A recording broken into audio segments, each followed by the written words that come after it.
नमस्कार मित्रांनो, आपण सोडवणार आहोत वर्किंग कॅपिटल रिक्वायरमेंटवरचा पुढचा problem. The production and sales of MTK limited during 2015-16 were 20,000 units in the year. The estimated cost is expected to increase by 50%. Cost structure for 16-17: raw material 100 per unit, wages 50 per unit, overhead 50 per unit. The expected selling price is 20% profit on sale. It is estimated that during the year 16-17, raw material will remain in stock for 15 days, finished goods will remain in store for 30 days, credit period to customers 45 days, credit allowed by supplier 30 days, debtors are estimated at selling price.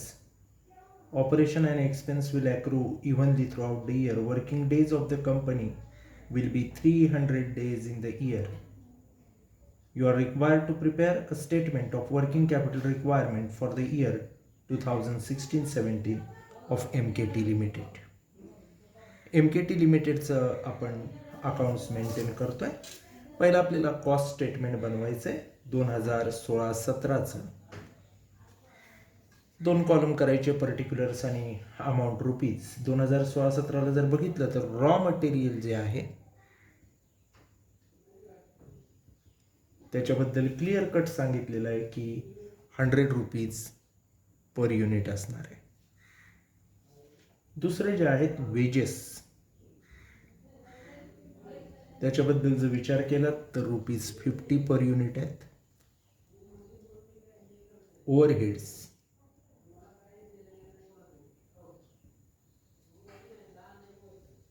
ते पण 50 per unit आहेत. Total घेतली तर 200 होतात. ही झाली total cost. त्याच्यामध्ये जर आपण प्रॉफिट ॲड केला तर प्रॉफिट किती आहे तर क्लिअर कट सांगितलं आहे. Expected selling price is at 20% profit on cost. 200 जी आपली कॉस्ट आहे त्या 200वर 20% एवढा आपला काय असणार आहे, एक्सपेक्टेड प्रॉफिट असणार आहे. 20% ऑन कॉस्ट. आता 200वर 20% जर आपण काढला तर तो होईल 40. म्हणजे 240 ही आपली काय असणार आहे, सेलिंग प्राइस. अशा पद्धतीनं आपण पर युनिटचं कॅल्क्युलेशन केलेलं आहे, बरोबर. त्याच्यानंतर दुसरी गोष्ट आपल्याला बघायची ती म्हणजे statement showing working capital requirement, ज्याच्यामध्ये पहिला कॉलम आहे पर्टिक्युलर्स आणि दुसरे 2 अमाऊंटचे कॉलम. पहिला आयटम घेणार आहोत आपण. पहिला आयटम घेत असताना तुम्हाला माहिती आहे रोमन 1 घेतो आपण. Current assets. आणि या करंट असेट्स ज्या आपण घेत असतो त्याच्यामध्ये पहिली असते stock of raw material. Stock of raw material घेताना फॉर्म्युला आहे त्याचा युनिट्स गुणिले रेट गुणिले होल्डिंग पीरियड.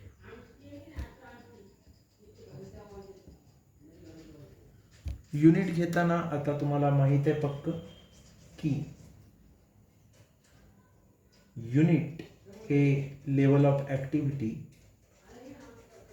ही 20,000 युनिट होते अगोदरच्या वर्षी आणि 50%नी ते काय झालेले आहेत, चालू वर्षी वाढलेले आहेत. सो 20,000 आणि 20,000च्या 50% म्हणजे आणखी 10,000 असे एकूण लेवल ऑफ ॲक्टिव्हिटी आपली आहे 30,000 युनिटची. त्यामुळे युनिट घेताना घेणार आपण 30,000 रेट पर युनिट रॉ मटेरियलचा इथं तुम्हाला दिसतोय बघा 100. होल्डिंग पिरियड जर बघितला रॉ मटेरियलचा तर 15 डेज आहे. डे म्हटलं की 365 तुम्हाला सांगितले, पण दिला असेल तर ते घ्यायचं. त्यामुळे 7वी ॲडजस्टमेंट म्हणते working days in the year will be 300. त्यामुळे डेज इथं किती घ्यायचे? 15/300. कॅल्क्युलेशन करायचं. 30,000 गुणिले 100 गुणिले 15/300. त्यामुळं याचं तुमचं डायरेक्ट उत्तर तुम्हाला मिळेल. किती उत्तर मिळते मला सांगा. तर निश्चितपणे तुम्ही कॅल्सीवर कॅल्क्युलेट केलं असेल आणि ते उत्तर आहे तुमचं 1.5 लाख रुपये. बरोबर आहे. 1,50,000 डायरेक्ट आउटर कॉलमला आपण काय करणार? घेणार. रॉ मटेरियल नंतर आपण 2 नंबरला घेतो, ते म्हणजे work in progress.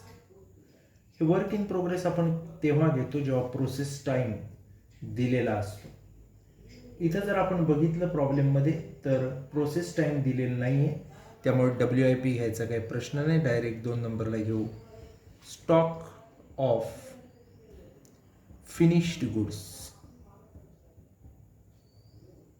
Stock of finish goods घेत असताना फॉर्म्युला आहे तोच, युनिट्स गुणिले रेट गुणिले होल्डिंग पिरियड.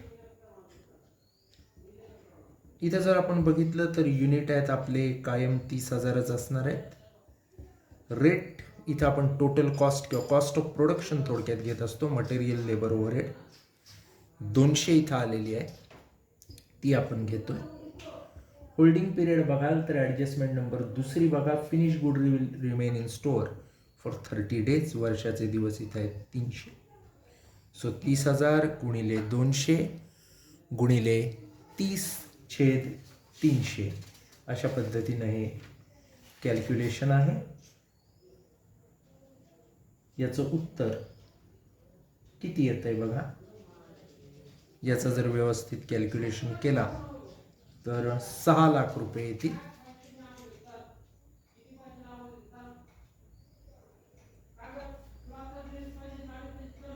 तिसरा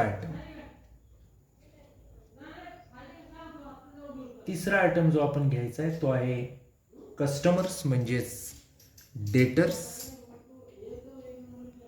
फॉर्म्युला आहे त्याचा युनिट्स गुणिले रेट गुणिले क्रेडिट पिरियड. डेटरबद्दल आपल्याला माहिती अशी दिलेली आहे की credit allowed to customer is 45 days, 45 दिवस आहेत.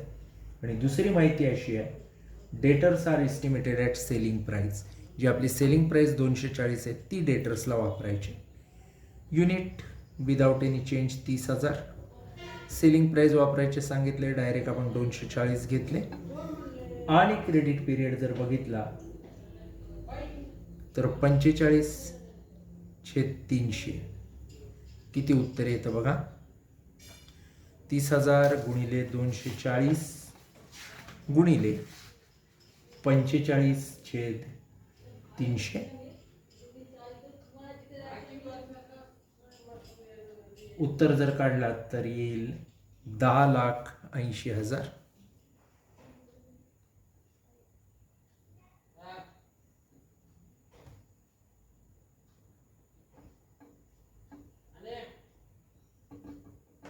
तीन ॲटम्स आपण घेतलेले आहेत. Stock of raw material, stock of work in progress आणि सन्ड्री डेटर्स. याच्यानंतर एक ॲटम अद्याप बाकी आहे जो आपल्याला असेटमध्ये घ्यायचा. तो ॲटम असणार आहे कॅश अँड बँक बॅलन्स. ज्याच्याबद्दल काही माहिती दिलेली आहे का ते आपल्याला बघायचं आहे. कॅश अँड बँक बॅलन्स हा आयटम इथं दिलेला नाही आहे, त्यामुळं तो आयटम देखील इथं आपण घेणार नाही. त्यामुळे हेच आयटम एकूण आपले असेट्सचे होते, यांची टोटल घेणार. 1,50,000, 6,00,000 आणि 10,80,000 या तिघांची जर आपण टोटल घेतली तर ती होते 18,30,000.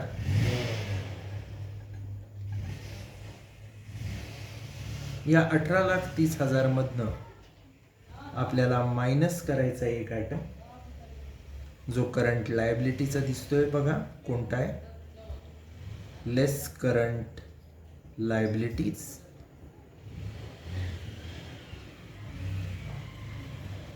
एकच आयटम करंट लायबिलिटीचा असणार आहे बघा. इथं सन्ड्री क्रेडिटर्स हा एकच आयटम मला तरी दिसतोय. क्रेडिटर्स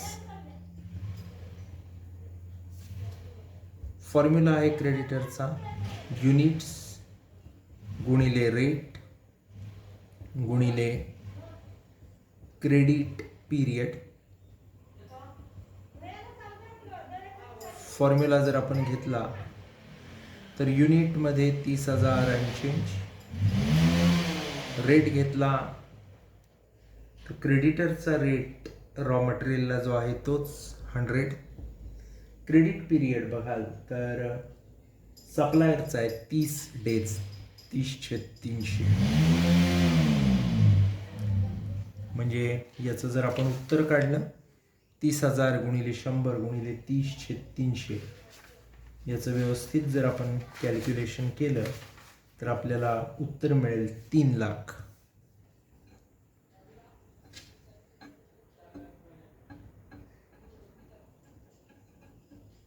आता हे 3,00,000 18,30,000 मधनं मायनस केले की आपल्याला मिळेल वर्किंग कॅपिटल रिक्वायरमेंट.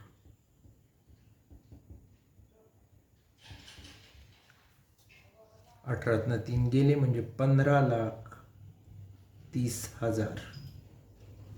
मित्रांनो, हा प्रॉब्लेम सोडवत असताना एक गोष्ट लक्षात घ्यायची की मुंबई युनिव्हर्सिटीनंच हा प्रॉब्लेम विचारलेला होता आपल्या एक्झाममध्ये ऑक्टोबर 2018च्या, म्हणजे साधारण 2 वर्षापूर्वी. सगळ्यात महत्त्वाची गोष्ट म्हणजे रॉ मटेरियल वेजेस ओव्हरहेड दिलेले आहेत डायरेक्ट पर युनिट, त्याची टोटल घेणं. प्रॉफिट कॉस्टवर 20%, त्यामुळे ती जी 200 टोटल आली त्याच्यावर आपण 20%नं 40 रुपये काढून 240 सेलिंग प्राईस केली. दुसरी महत्त्वाची गोष्ट, लेवल ऑफ ॲक्टिव्हिटी आदल्या वर्षीची 15-16ची 20,000 युनिट होती. 16-17ला ती 50%नं वाढले असं दिलं होतं. सो 20,000 गुणिले 150/50/100 अशा पद्धतीने ते वाढवून 20,00,000ची 50%ने वाढवून 20,000ची 30,000 झाली. त्यामुळे युनिट घेताना सगळीकडे आपण 30,000 घेतलेले आहेत. या काही बेसिक गोष्टी आपण लक्षात ठेवणं गरजेचं आहे. करंट असेटमध्ये बघितलं तर रॉ मटेरियल, फिनिश गुड्स आणि डेटर्स होते. करंट लायबिलिटीमध्ये क्रेडिटर्स होते. प्रोसेस टाईम दिलेला नव्हता, त्यामुळे इथं वर्क इन प्रोग्रेस आपण काढलेलं नाही आहे. या ठिकाणी आपण थांबूया. धन्यवाद.